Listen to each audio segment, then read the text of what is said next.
What's up, guys? It's TheJongasm, your absolutely favorite YouTuber and coincidentally the most handsome one that you're subscribed to. I'm coming at you guys with another conspiracy theory. This one is not about a cartoon actually, it's actually about Disneyland. Isn't that crazy?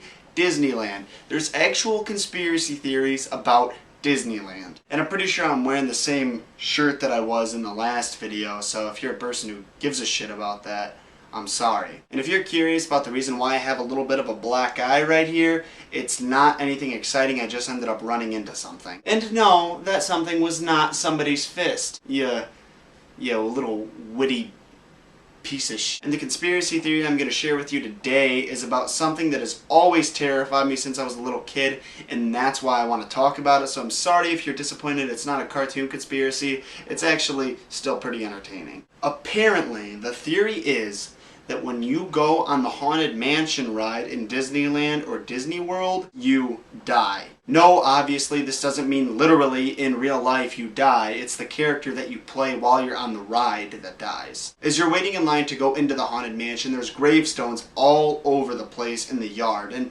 obviously this is supposed to be part of the environment that they present to you, but if you're thinking of it in terms of the story, you have to wonder, why are there so many gravestones surrounding this one house? The reason this is because in the beginning of the ride, the narrator, the guy who's guiding you through the house, says that the only way to escape the house is to die. And then there's a little bit of lightning flashing and it shows to you there's a hanging body on the ceiling. That hanging body is supposed to represent the narrator because that's how he escaped, was he hung himself. Now as you go through the ride in the beginning, all of the ghosts are trying to scare you. If you haven't been on this ride, let me tell you they do a fantastic job. At least that's the 6-year-old version of me saying that. But then at the end of the ride, all of the ghosts are inviting you to a big party. And obviously they're not going to be inviting humans to a party, they're inviting ghosts to their ghost party. Because apparently that's all you do after you die, is you turn into a ghost and you party all the time. Which is kind of cool, actually. I mean, we all know Walt Disney wasn't a fan of the Jews, so he wasn't going to go with their afterlife belief, but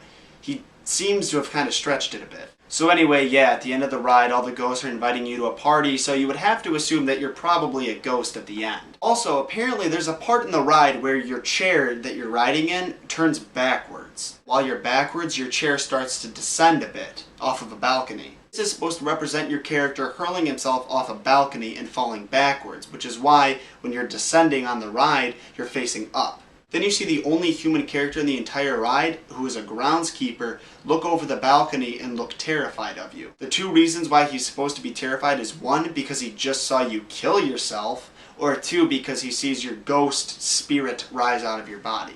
So to summarize that up really quickly, your character's basically running through the mansion, he gets scared of the ghosts, then he throws himself off a balcony where his spirit rises up and then he goes to party with the ghosts. Now there's also an alternative theory to the ending of the ride. There's part of the ride where you're walking. I don't know if you're walking through the hallway, if you're walking up the steps, I don't know what's happening. But as you're walking, the ghost of a woman appears who has beheaded all of her previous husbands. I don't know how the ride explains this, but that's who that woman was. You see the ghost of the woman and she's smiling at you, and then as you pass by, you see an axe appear in her hands.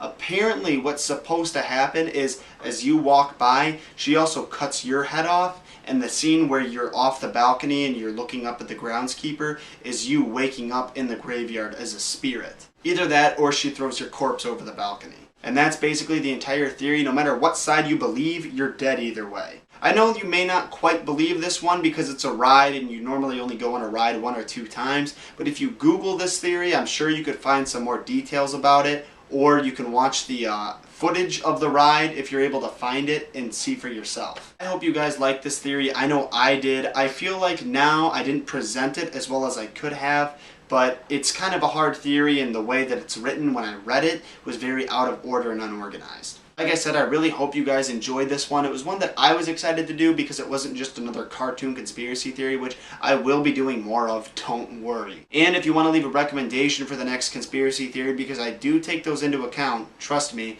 feel free to leave a comment down below telling me which one you think I should do next. Next video I'm going to be doing is another episode of From John with Love, which if you are new to my channel is basically a series where I rant and give my opinions on things that I do and do not like. mostly do not like. Other than that, I've also got my Challenge Accepted series where I accept challenges given to me by my audience, which I haven't done in a while because no one has really recommended anything. So if you want, maybe you can leave me a comment not only telling me another conspiracy theory you want to hear, but maybe another challenge as well. And if you want to be generous, feel free to like and subscribe to my channel for more content by me. Thank you for watching, thank you for subscribing, and most of all, thank you for all the support that you guys have been giving me lately. I really appreciate it. Stay fresh.